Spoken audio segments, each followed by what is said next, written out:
Isaiah chapter 10. Perversion of justice. Those who enact unjust statutes, who write oppressive decrees, depriving the needy of judgment, robbing my people's poor of justice, making widows their plunder, and orphans their prey. What will you do on the day of punishment? When the storm comes from afar, to whom will you flee for help? Where will you leave your wealth? Lest it sink beneath the captive, or fall beneath the slain. For all this, his wrath is not turned back. His hand is still outstretched. Judgment on Assyria. Assyria, the rod of my wrath, the staff I wield in anger. Against an impious nation I send him, and against a people under my wrath I order him, to seize plunder, carry off loot, and to trample them like the mud of the street. But this is not what he intends, nor does he have this in mind. Rather, it is in his heart to destroy, to make an end of not a few nations. For he says, are not my commanders all kings? Is not Calno like Carchemish? Or Hamath like Arpad? Or Samaria like Damascus? Just as my hand reached out to idolatrous kingdoms, that had more images than Jerusalem and Samaria. Just as I treated Samaria and her idols, shall I not do to Jerusalem and her graven images? But when the Lord has brought to an end all his work on Mount Zion and in Jerusalem, I will punish the utterance of the king of Assyria's proud heart, and the boastfulness of his haughty eyes. For he says, by my own power I have done it, and by my wisdom, for I am shrewd, I have moved the boundaries of peoples. Their treasures I have pillaged, and, like a mighty one, I have brought down the enthroned. My hand has seized, like a nest, the wealth of nations. As one takes eggs left alone, so I took in all the earth. No one fluttered a wing, or opened a mouth, or chirped.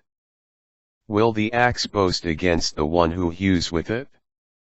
Will the saw exalt itself above the one who wields it? As if a rod could sway the one who lifts it, or a staff could lift the one who is not wood. Therefore the Lord of hosts, will send leanness among his fat ones, and under his glory there will be a kindling, like the kindling of fire. The light of Israel will become a fire, the Holy One, a flame, that burns and consumes its briars, and its thorns in a single day. And the glory of its forests and orchards will be consumed, soul and body. And it will be like a sick man who wastes away. And the remnant of the trees in his forest will be so few that any child can record them.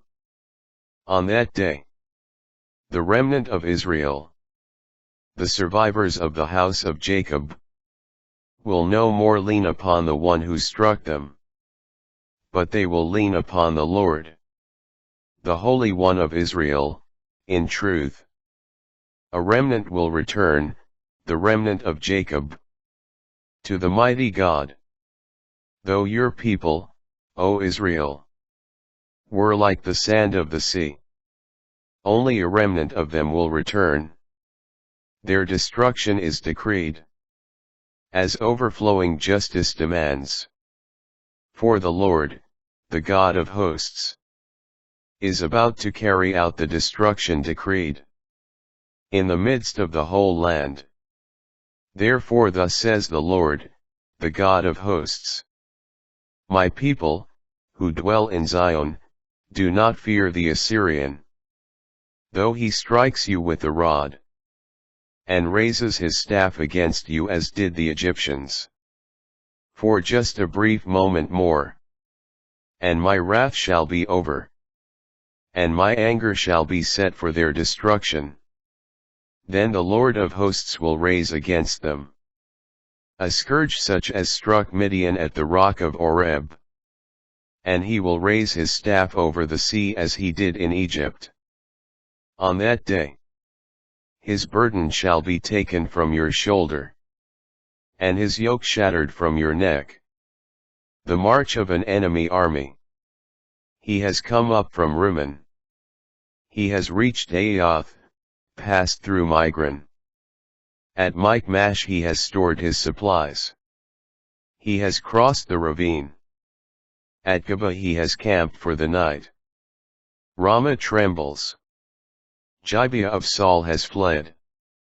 Cry and shriek, Bath Galim. Hearken, Lasha. Answer her, Anathoth. Madmenah is in flight. The inhabitants of Gebim seek refuge. Even today he will halt at Nob. He will shake his fist at the mount of daughter Zion, the hill of Jerusalem.